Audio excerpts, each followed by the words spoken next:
Hello friends, welcome back to my channel என்கேஸ் family vlog. இன்றைக்கி வந்து நம்ம சப்பாத்திக்கு ரொம்ப குயிக்காக ரொம்ப சிம்பிளாக பண்ணுற மாதிரி ஒரு சைட் டிஷ் ரெசிபி தான் பார்க்க போகிறோம். கோஸ் வச்சு ஒரு மசாலா ரெடி பண்ணலாம். ஒரு மசாலா தான் கோஸ் மசாலா ரெசிபி தான் நான் உங்கள் கூட ஷேர் பண்ண போகிறேன்.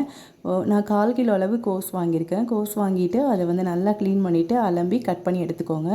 சைடில் ஒரு கடாய் வச்சுட்டு ஒரு 2 டீஸ்பூன் அளவு எண்ணெய் ஊற்றிடுங்க. எண்ணெய் ஊற்றிட்டு உங்களுக்கு என்ன ஸ்பைசஸ்லாம் பிடிக்குமோ அதை நீங்கள் போட்டுக்கோங்க. நான் வந்து பட்டை, கிராம்பு, அதுக்கப்புறம் பிரியாணி இலை 2 போட்டிருக்கேன். அது பொரிஞ்சு வந்த பிறகு கூடவே எண்ணெயில் ஒரு டீஸ்பூன் அளவு இஞ்சி பூண்டு பேஸ்ட்டு போட்டுக்கோங்க. அதோட பச்சை ஸ்மெல் போகிறதுக்காக தான். அதுக்கப்புறம் ஒரு பெரிய வெங்காயம் குட்டி குட்டியாக நறுக்கி போட்டிருக்கேன். அதையும் நீங்கள் போட்டு ஆட் பண்ணிக்கோங்க. தக்காளி ஃப்ளேவர் பிடிக்கும் அப்படின்னா நீங்கள் ஆட் பண்ணிக்கலாம், இல்லைனா அதை ஸ்கிப் பண்ணிடலாம்.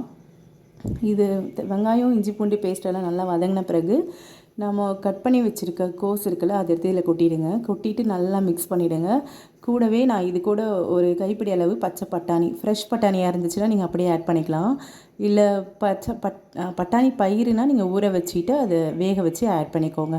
இது எல்லாத்தையும் ஒன்றா மிக்ஸ் பண்ணிவிட்டு நல்லா வதக்கி விட்டுருங்க. நல்லா வதங்கின பிறகு இதுக்கு தேவையான மசாலாஸ் அப்படின்னா 1/4 டீஸ்பூன் மஞ்சள் தூள், 1/2 டீஸ்பூன் வந்து கரம் மசாலா, ஒரு டீஸ்பூன் 1/4 டீஸ்பூன் அளவு காஞ்ச மிளகாத்தூள் இதை நீங்கள் ஆட் பண்ணிக்கோங்க.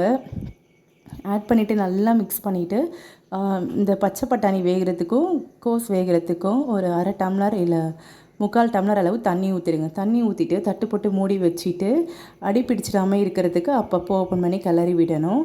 ஸோ அவ்வளோதான். ஃபைனலாக நீங்கள் எல்லாமே பாயில் ஆன பிறகு நல்லா வெந்த பிறகு கொத்தமல்லி தழை அது மேலே தூவிட்டு சூடாக சர்வ் பண்ணிங்கன்னா சூப்பரான சப்பாத்திக்கு சைட் டிஷ் ரெடி ஆகிடுச்சு. கண்டிப்பாக நீங்களும் ட்ரை பண்ணி பாருங்கள்.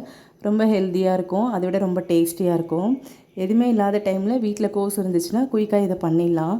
கண்டிப்பாக ட்ரை பண்ணிவிட்டு எப்படி இருந்துச்சுன்னு கமெண்ட் பண்ணுங்கள். மறக்காமல் உங்களோட ஃபீட்பேக் எதுவாக இருந்தாலும் எனக்கு ஷேர் பண்ணுங்கள்.